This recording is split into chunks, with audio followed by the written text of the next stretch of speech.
most meditation practice is related to accepting your experience, to changing your relationship to your experience, and not to the content of the experience at all. Therapy is almost entirely dealing with the content of your mind. So therapy is more like sometimes I'll call it the path of being somebody. Like, how do I be a better Tucker? And spirituality, Dharma, is more the path of being nobody. How do I stop being Tucker? Tucker Peck is a clinical psychologist and meditation teacher who spent decades answering the ultimate question of human development. How do you actually become the person that you want to be? After many years of working directly with patients and teaching, he's learned that neither therapy nor meditation alone is likely to get you there, but together they may just provide the answer. If you have no introspective skill, you will hit a dead end in therapy and need to work on introspective skill.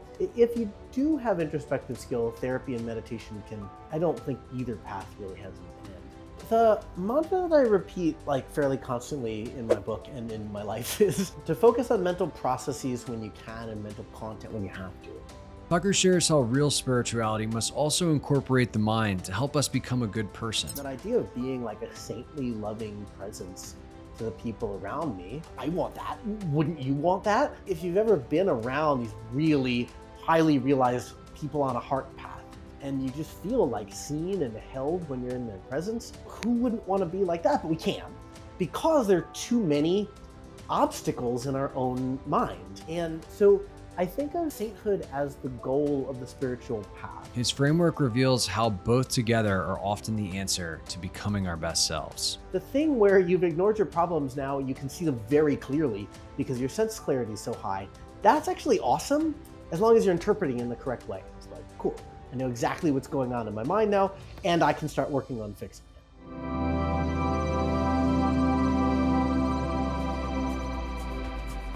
Before we get into this conversation, I want to ask you to join this amazing community of consciousness explorers.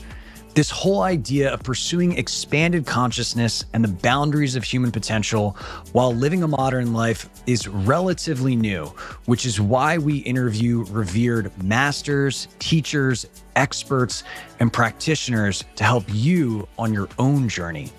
To stay up to date on the latest conversations, simply click subscribe below and you'll be notified each time a new episode comes out. I am so grateful for all of your support and comments. I love reading them. Now let's dive into this conversation.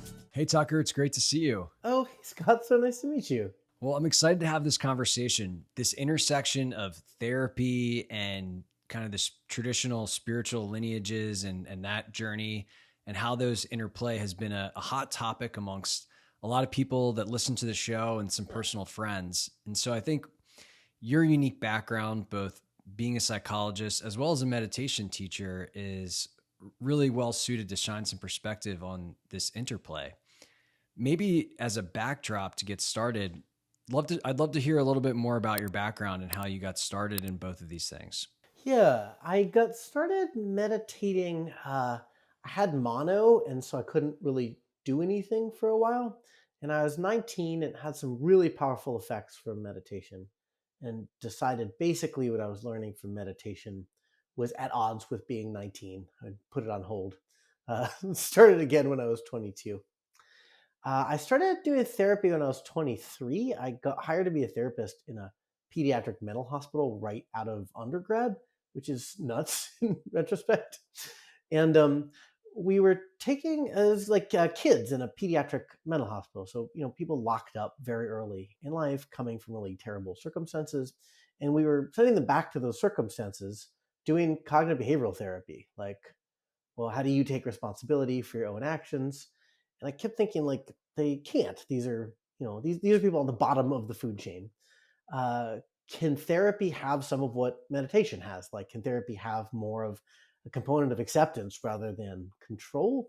That's how I got into the idea of, can we mix these things? So I applied to 27 grad schools over 2 years in 2007 and 8 to you get a PhD in clinical psychology focusing on meditation, and was rejected from all of them. That just wasn't a concept back then. But I wrote a letter to the game, man. I was ahead of my time, but I wrote a letter to the University of Arizona saying you made a huge mistake, and it worked. And so I got to get my PhD there. Wow. Okay. You've been kind of practicing as a psychologist and also teaching and exploring meditation for, I mean, it sounds like almost multiple decades. How how do we think about these two different things as it relates to improving our well-being? Yeah, so um, there's like a cut point that I like to use. It's, of course, too simple of a map, but it works pretty nicely. Most meditation practice is related to accepting your experience, to changing your relationship to your experience, and not to the content of the experience at all, right? So if you have a traditional Dharma teacher and you go to your meeting with them and start talking about things that happened when you were a child or what sort of feelings you're having, they're basically going to tell you to shut up, right? This is illusion, delusion. How are you relating to all of this? And that's a pretty robust way to solve problems, in that if we're dealing with the content, well, we have to solve this piece of childhood trauma and this issue in your marriage. And we can point to a lot of problems to solve, right? The Buddhist tack of like, actually, for the most part, ignore those problems, change your relationship to them. It's the relationship that's causing suffering. Then we don't have to fix this problem, that problem, this problem, that problem. So it's a more robust sort of way of healing. What happens, at least to Westerners, or maybe better to say people from the globalized culture, when we do a lot of meditation, is these issues get louder and louder. And that's not, by and large, what the ancient texts say is what's going to happen. It's not at all what the modern texts say is going to happen. A lot of the modern texts basically say meditate for a couple months, maybe a year, and you will feel the way that you want to feel, right? So, therapy is almost entirely dealing with the content of your mind. When you go to see a therapist, they want to hear exactly what's going wrong in your marriage and precisely what happened in your childhood. So, you can say, in some sense, that the spiritual path is pretty generic, right? Like, uh, I should start by focusing on my breath until I get some sense of what I'm doing, and then I should learn relaxation and right effort, and so should you. And what's going on in your marriage and my marriage are going to be totally different. And so the therapy is more like a, sometimes I'll call it the path of being somebody. Like, how do I be a better Tucker? And spirituality, Dharma, is more the path of being nobody. How do I stop being Tucker? Let go of all this. And so, I've seen people take one, I've seen people go hard at one path without the other. And it seems like there's a lot of benefit to that, but there is this kind of unlock that can exist when you start to harmonize these. And maybe we could start with the becoming nobody. Like, what are the potential pitfalls? And not to say that there isn't a path that, you know, doesn't that is great, that doesn't require any therapy, but what are the potential pitfalls that you've seen when people just solely do that without integration of any type of therapeutic Oh, component? numerous. So the worst one is like a very common pattern among the teachers, which is like being a truly great spiritual teacher and an atrociously bad person, right? Everybody listening to this, if the task is, think of renowned spiritual teachers who have produced phenomenally successful students who themselves became great teachers, who failed at a level of morality none of your friends have ever failed so badly at, right? Like, people who seem to be enlightened failing at levels that nobody else fails at. Everyone here can name a bunch of those people, right? So I think this has been going on forever, but I think a lot of why there's been so much of this recently is the spiritual practices are new here, right? That by and large, the boomer generation was the first one to bring these practices to the West. And they brought these practices with the idea that if you do them enough and experience emptiness and experience non self, your psychology is purified. And I'm hoping that we're now really clear that that's not true. And so the scandal volume should go down as Dharma matures in the West. So that's one pitfall, is basically using emptiness, equanimity, mindfulness as a way of just not knowing what's going on in yourself. Very much still having one, and having lust and greed and anger and all of those things, and being so mindful and equanimous that you just don't know that you have these things. Another pitfall is basically the normal path of meditation is when you're new at it, it's amazing, right? If you hear somebody preaching that meditation is going to save the world, the reason some people aren't happy is that they don't meditate. One of two things is going to be true about that person. Either they're selling you something, or they've been practicing for like 6 months. There's this beginner's luck where it just seems like it will solve all of your problems. What happens if you do it more is it makes your problems really loud. And if you just try to keep ignoring them, your practice goes to mud, your mind goes to mud, and you feel really bad about yourself. You feel like you are broken, you suck at this doesn't work, you've been tricked.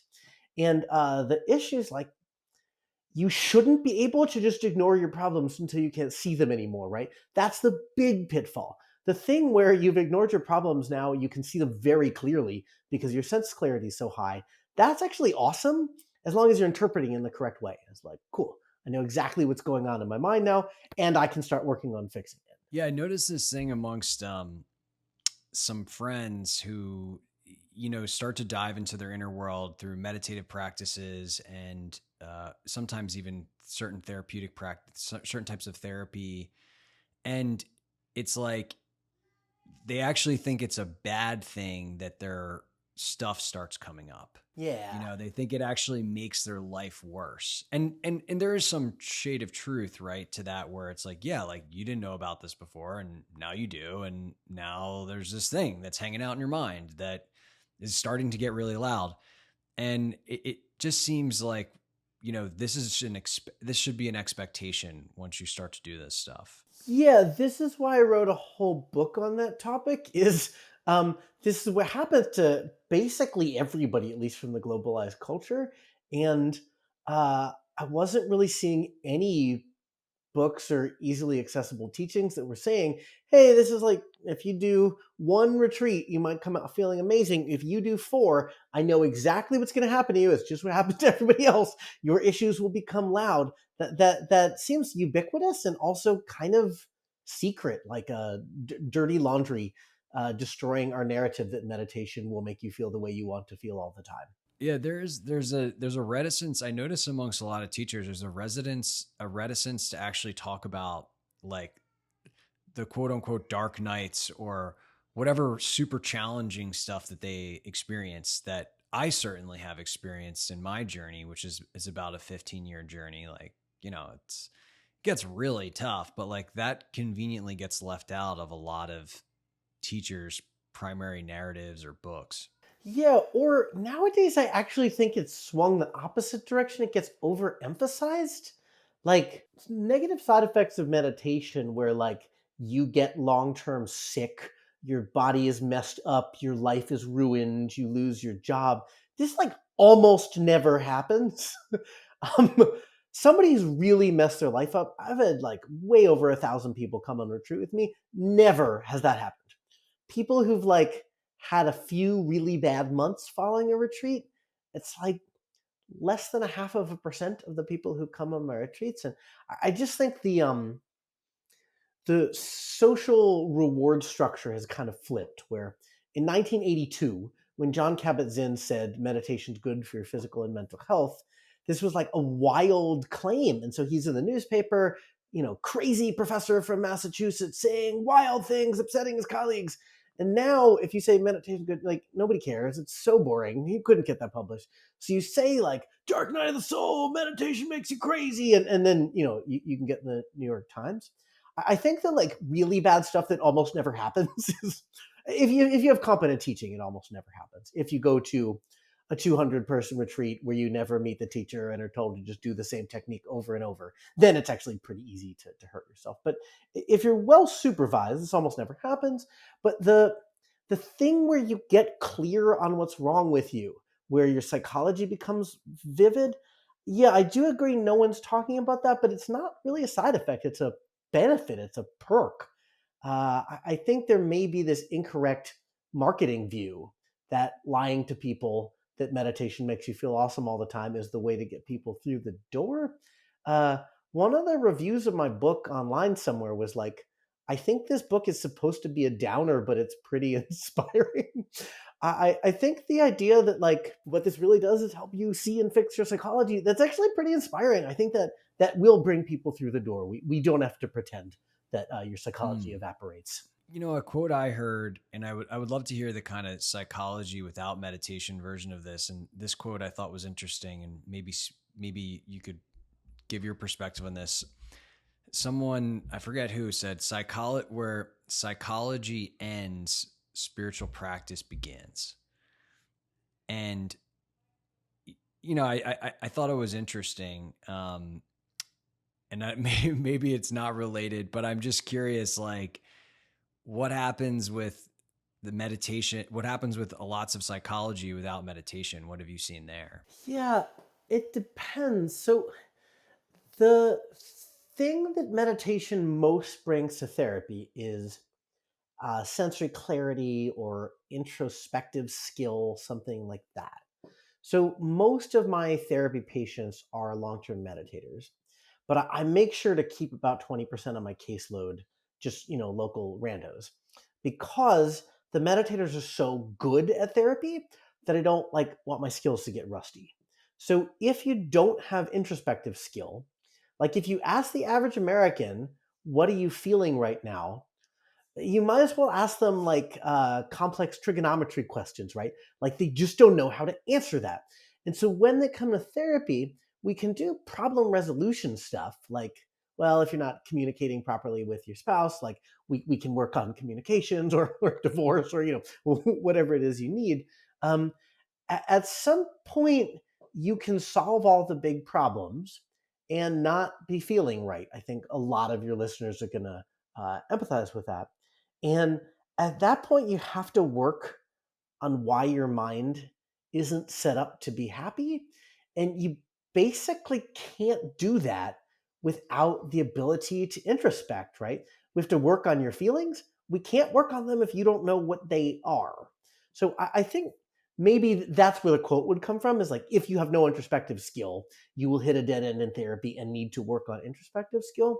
If you do have introspective skill, therapy and meditation can uh, I don't think either path really has an end. What about therapy models like internal family systems or parts work or some of these things that kind of have kind of are viewing things from a seat of self versus like the traditional talk therapy? I don't think parts work is all that different from what we would call traditional. I guess it depends on what one thinks of as traditional, but a lot of it's just repackaged. Like, Gestalt therapy from 50 years ago is 60 years ago is almost the same. So this idea has been around for a while of trying to access parts of yourself. I love the internal family systems model. I use it as basically a last resort in that it's pulling somebody's psychology apart, and there's a lot of work to do once you start pulling your psychology apart. There's the metaphor that I use in my book is it's like draining a pond with a bucket. So I always start with like uh, how's your job? How's your marriage? How's your spiritual life? How's your house? Basically, are there behavioral changes we can make that will help somebody get where they want it? If not, start pulling their psychology apart. The parts work feels like a lever to get into deeper psychological stuff that's just like easily available and easy to pull.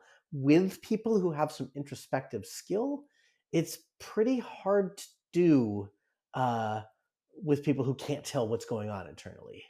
So I think we've established, you know, both of these are beneficial, and then together there seems to be kind of, you mentioned meditators are amazing at therapy, right? And that therapy is something that can kind of go on forever. What does like an ideal blend look like that you've seen a lot of clients be successful with, kind of mixing these together? Yeah, so the mantra that I repeat like fairly constantly in my book and in my life is to focus on mental processes when you can and mental content when you have to. The reason is that robustness of focusing on processes, where what I mean by focusing on processes is the path of nobody. It doesn't matter what you're thinking about. It matters how you're relating to your thoughts. How do you conceive of thoughts in general, right?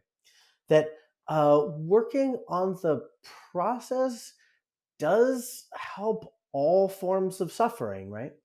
So I think the ideal way to combine it is work on the process whenever you can and work on the content whenever you have to. Have to looks like a couple different things. One is loss of behavioral control. Like the most common one nowadays is you want to stop playing that fucking game on your phone and your mind is screaming, put the phone down, and you cannot put the phone down, you know? So some behavior that you really ought to be able to do that time and time and time again, you don't seem to have volitional control over. You might want to work on, well, why? What are the mental processes preventing that? Another reason you might have to work on content is it's just the only thing coming up in your practice, in your meditation practice, over and over and over, is the same content, and it doesn't feel like it's healing or purifying. It feels like what a cow does, where you like chew something, swallow it, puke it, chew it, swallow it, puke it. Or sometimes your practice just turns to mud, like trying not to look at this heavy content just makes you unable to do any sort of spiritual practice. So that's how I use it. Meditation is a thing I do, mm, not literally every day, but like almost every day. I like to rep that if you miss a day every now and then, I forgive you. You're okay. Yeah, meditation is a thing I will do, until I die. And therapy is a thing I do when I need it. Mm, yeah, I relate to that. I think that's a really helpful framework for a lot of people listening. Your book is has an interesting title. Uh, I'm blanking on it. Sanity and Sainthood. You There got we it. go. Um, and you talk about how sainthood is something worthy of aspiration, as aspiring to, which I think is a really awesome uh, idea that you don't really hear often in modern culture. Can you talk? Let's start with, what does sainthood mean to you?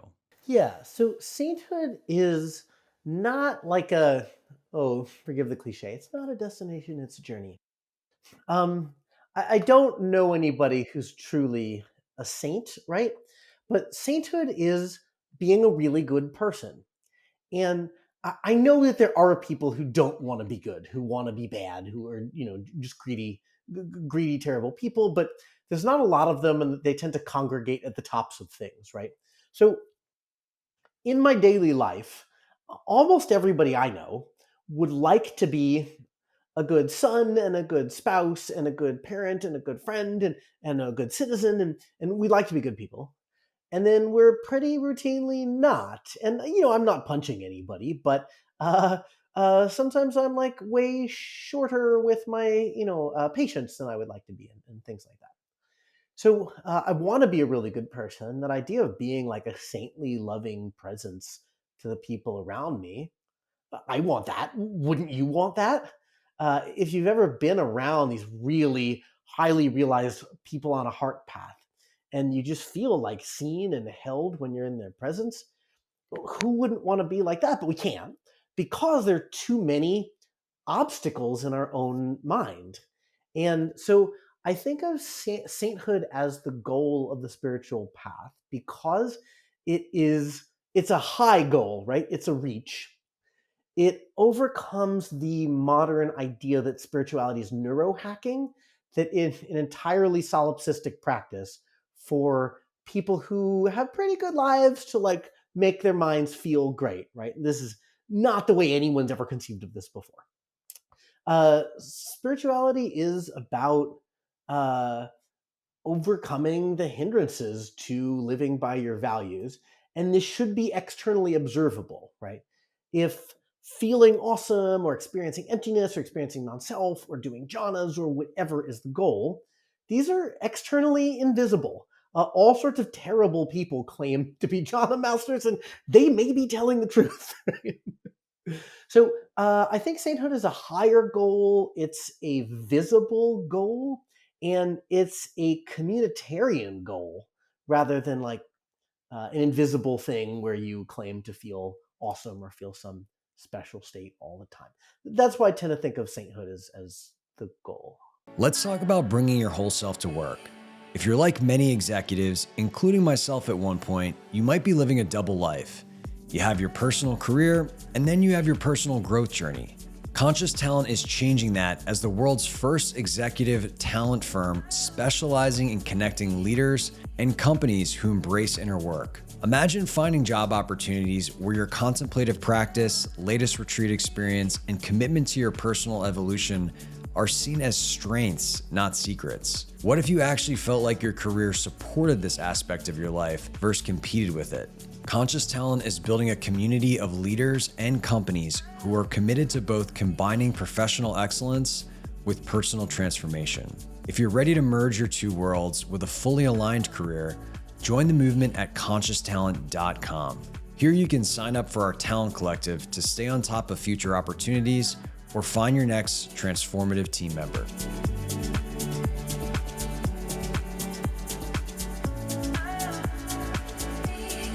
You talked about a heart path, and that's an interesting distinction that I think is really important. Can you talk about what a heart path might look like and why that might make sainthood easier versus some of the kind of other types of trajectories that someone might take? I don't actually know where the origin of this teaching is, but I've heard it a few different places. The idea that there are three types of paths. There's a wisdom path, which is associated with your head, a heart path, which is associated with your heart, and an energy path, which is associated with the area around where your belt buckle would be. And that these three paths are only a little bit correlated. So most of the paths that have gotten trendy in our culture are wisdom paths, meaning you are seeing the world incorrectly. You're seeing separateness where there's not. You are greedy or aversive in ways that you shouldn't be. You're trying to get things out of content, out of objects that don't have those things, and so on. Basically, you're not acting in a smart way, and you can see more clearly and then act in a more smart way. This does help a little bit with seeing the blocks to love in your heart, but like it only helps a little bit. Um, and so I've met actually plenty of people who seem really wise, who give great Dharma talks, and don't seem all that loving or compassionate. Um, and then I've seen the opposite too, people who um, are just like exploding with love. I'm thinking of one person I know who, of the people I know who are still alive, she's the farthest on the sainthood path. And like the moment money is in her hand, it's gone. Like the like wisdom component is just kind of not there. And then the energy path is the one that I know the least about, but it's a phenomenon where almost everybody, if they spend enough time sitting quietly, feels energy moving through their body. Chakras seem like hippie woo woo nonsense until you sit quietly for a little while and you're like, oh, I don't know about chakras, but like there's energy moving through my body and it seems to get stuck in these places in the center line. And so the energetic path is about opening those, which dissolves the boundary between internal and external. Yeah. It's the path that I've been on is a heart path. And it's very interesting because for me, the deeper I go on the conscious journey, the more automatic it is to just be a good person. Yeah, It's that's like what you can't, be. it's like you can't be an asshole anymore because there's just no desire for that. And I didn't realize until I got a little bit further along and started to study some different things and look at different people that's actually not always the case with some of these spiritual traditions and practices. Yeah, it is not always the case. One thing I've heard you talk about, like one thing that I know is like really hot right now, and I've had some of these guys who teach this on the podcast are the Jhanas, and there seems to be this especially amongst kind of the tech and Silicon Valley culture, this like almost like jhana competition, right? It's like just did a retreat, hit fourth jhana, like, it's kind of like gamifying spirituality in a way. And I've heard you talk about how jhanas can be actually overrated for most. And I thought that was an interesting thing to zoom into a little bit. Yeah, so jhanas are these trance states that have been known about since unknowably long ago. That, like in the oldest documents we have from South Asia, people have already known about the jhanas for a really long time. And despite this agreement of there's 8, maybe 9 trance states, and we've been doing these forever, there's approximately no agreement on what does or doesn't qualify as a jhana.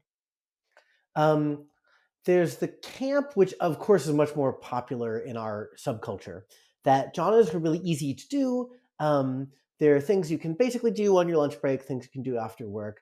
I was in a jhana competition one time. Nice. So, my friend Steve Zerfus, who was on your show, was doing. Yeah, yeah, that's who I was thinking of with what they're up to. Yeah, he was doing the early jhana EEG research, and I was the first person who he did the jhana EEG with, and it was rather competitive. Like, how many jhanas can I get into in the next 30 minutes on my lunch break from work? And I was just like, can I beat Daniel Ingram? That was the thing that I was particularly hoping for. Um, So the Buddha is really into the jhanas. They're the main thing he talks about in terms of meditation. Um, the potential of the jhanas to be transformative is very real. I don't have a sense of like how deep do you need to get into these things? Is the thing you do at lunch how transformative is that? Um, I certainly think that jhanas are good, but they're also, as you say, feeding this narrative of spiritual path is about me feeling awesome. It's not. It, the jhanas are supposed to suppress the hindrances, right? That's the way that the Buddha talks about them. The hindrances, they're usually listed 5 of them, but we could think of the hindrances as what are the obstacles between you and sanity or between you and sainthood? And the jhanas are supposed to temporarily suppress some of these, which is supposed to make you a lot smarter, like see clearer while these things are suppressed. Um, so I think, like any other tech, it's not good or bad. It depends on how you use it. You just can't feel awesome all the time. And I actually interviewed Steve for my podcast a couple weeks ago, and what he was saying, I mean, he was really positive about it. He was saying like, yeah, you can get into a jhana, you can't stay in a jhana, and watching the fact that you can't stay in a jhana and you go back to your base state of consciousness, that's insight. That's like a lesson in impermanence. So I guess my short answer would be I would think of the jhanas as like a fairly introductory sort of practice to get the mind like prepared for wisdom and insight and the higher, longer term ways of suppressing hindrances. So, kind of getting back to this overlap of psychology and meditation. You mentioned that you were kind of early to the game, if you will, when you were trying to blend these, and it was less of a popular idea. Where do you see the future of these two disciplines intersecting? They've really blended. Like, yeah, so it was almost 20 years ago when I said I wanted to be a meditating psychologist. This just wasn't a thing. My first year of grad school, we were assigned to read this science paper that had been written in the late 80s, and it was a paper about pseudoscience. And there was one sentence introducing, so there's science or pseudoscience, and one sentence introducing a category that was such bullshit, it didn't even merit the label of pseudoscience.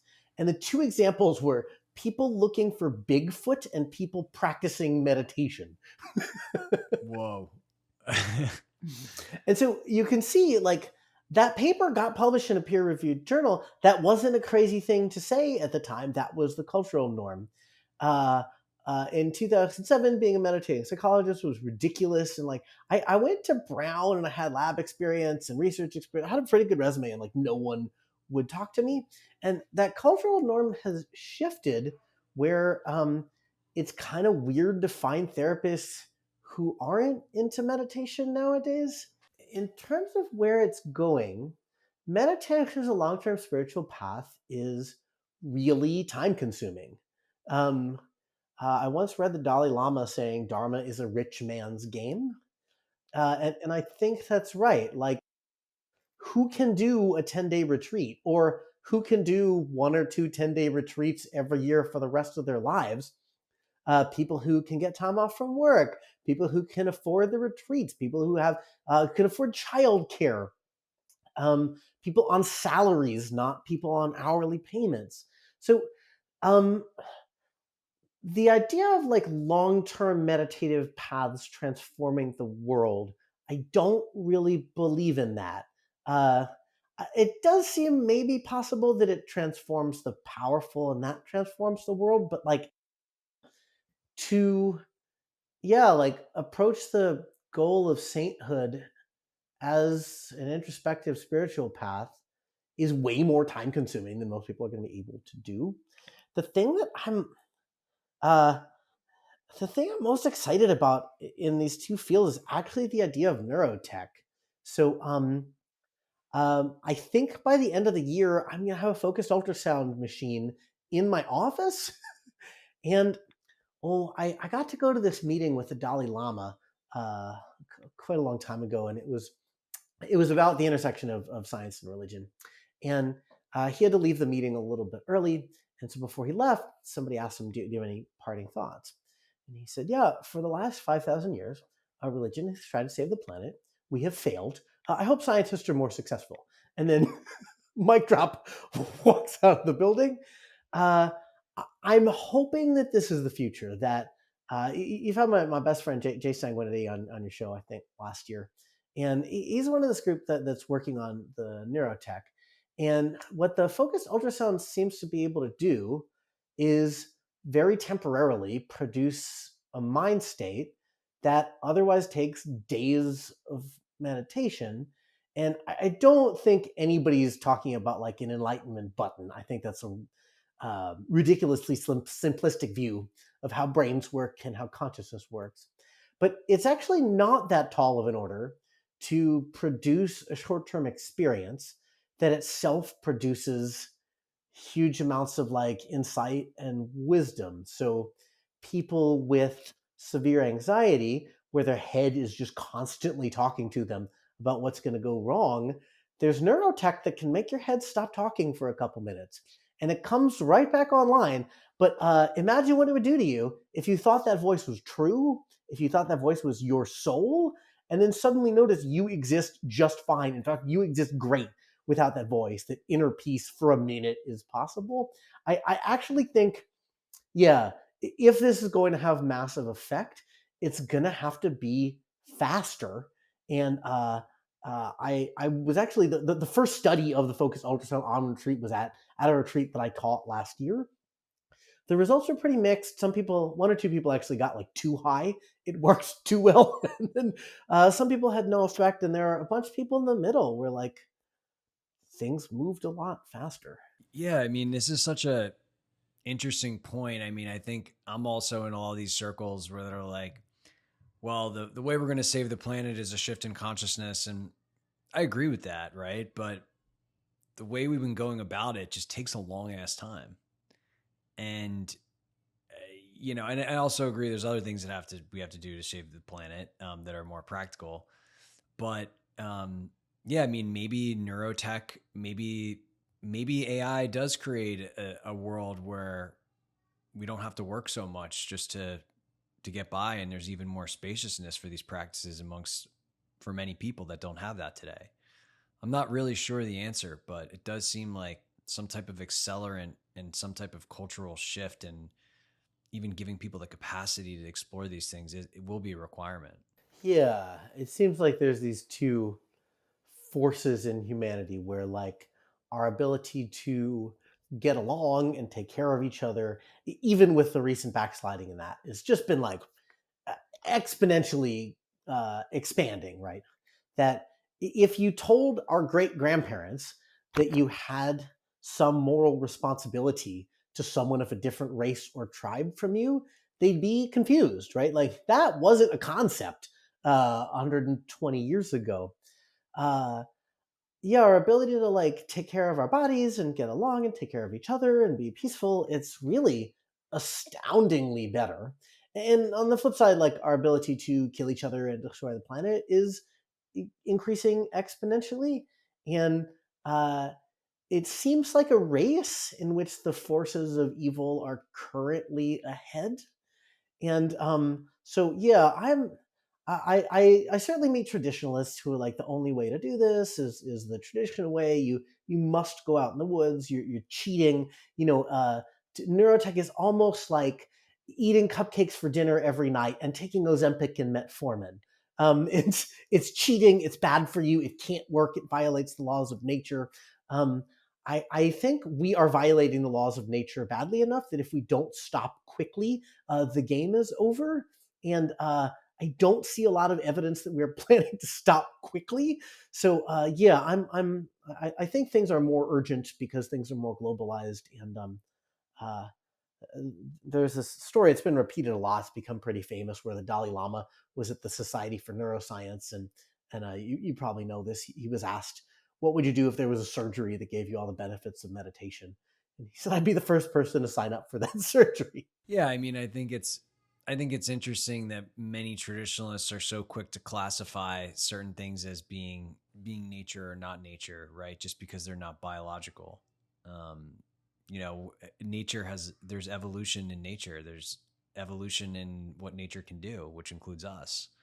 And I think it's foolish to turn away from that. What other things are you excited or thinking about right now in your own practice or in this field at large? Um, the thing I'm thinking most about in terms of meditation is how to get better at right effort early on. Uh, so the path that most of my students take is like 2 or 3 years of banging their head against the wall, trying harder and harder.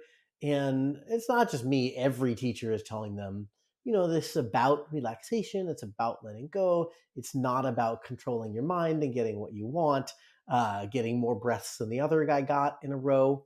And for years, every student, tends to think all the teachers are winking at them. And it's like confusing doublethink, right? That you're supposed to let go and get something. No, it's actually not confusing doublethink. You're like literally actually supposed to let go, stop controlling, accept the present moment. Like that's the thing you're really supposed to do. And no amount of adverbs seems to communicate that. So this is the thing I'm most interested in is, well, I was talking to Dustin DePerna, the Mahamudra teacher, and he was saying that they have preparatory practices that they do. And I was talking to somebody in the mindfulness and daily living organization yesterday, and they were saying, oh, we start with like learning diaphragmatic deep breathing, that you don't start by trying to focus on your breath. That's really like working the wrong muscle, right? That's working the, an hour of meditation, I can do it in 30 minutes muscle. So that's the thing I'm most interested in is how do you get people to actually relax at the beginning when, they're like, well, how do I relax harder? Do you have any 300-page books I could read on like the 19 steps to relaxation? That the type of mindset seems really hard to get around because in the outside world it's so successful, right? Like if you want to start some endeavor, start a company, start a nonprofit, start a club, whatever it is you want to do, you should probably read the long book with the 19 steps and follow the steps. And when there's an obstacle, try harder, overcome that obstacle. Being in control, being the literal or figurative CEO, is a really good idea in our culture in the outside world. And getting people to understand that they're supposed to stop doing that, that in the inside world, it's a liability, not an asset. That's the thing I'm most interested in is how do you do that without making that even worse or triggering this paradoxical arousal where the concept of relaxation just makes you more tense. Have you found anything that you feel like is promising for this inquiry? I haven't played around too much with the idea of, I've been doing this a little bit. Basically, every meditation teacher says the intro instructions are this: focus on your breathing without controlling your breathing. When your mind wanders, just come back. And I don't know where that instruction came from of like, don't control your breathing. What the hell is so bad about controlling your breathing? So, one thing I've been playing around with is controlled breathing. So, there's so many practices of controlled breathing that lead to relaxation. Um, the the 6 second breath, where you take 6 seconds to breathe in, 6 seconds out, 6 seconds in. There's the, I think they call it box breathing, where it's like some number in, then you break for a certain number, then you go out for a certain number. Um, there's a really nice one. It's like my favorite 10-cent trick. Uh, Breathe in counting to four, then breathe out counting to eight. Do that 3 times in a row. Uh, it takes 30 seconds and maybe less, and it like really relaxes you. So this is one thing I've been playing with. The other thing I've been playing with, it comes from the Tibetan Nundro practices, which are, I feel bad describing the Tibetan Nundro practices because I'm describing them from the secular lens, where praying to different gods and goddesses is just a way of getting out of your own way, right? Turning over control of the universe to some other being is a great psychological move. And where I feel bad is like, I don't think the Tibetans are doing this because it's an awesome psychological move. Like they literally believe in these deities, and I don't, right? But so I've been working on an essay, basically making the secular case for prayer.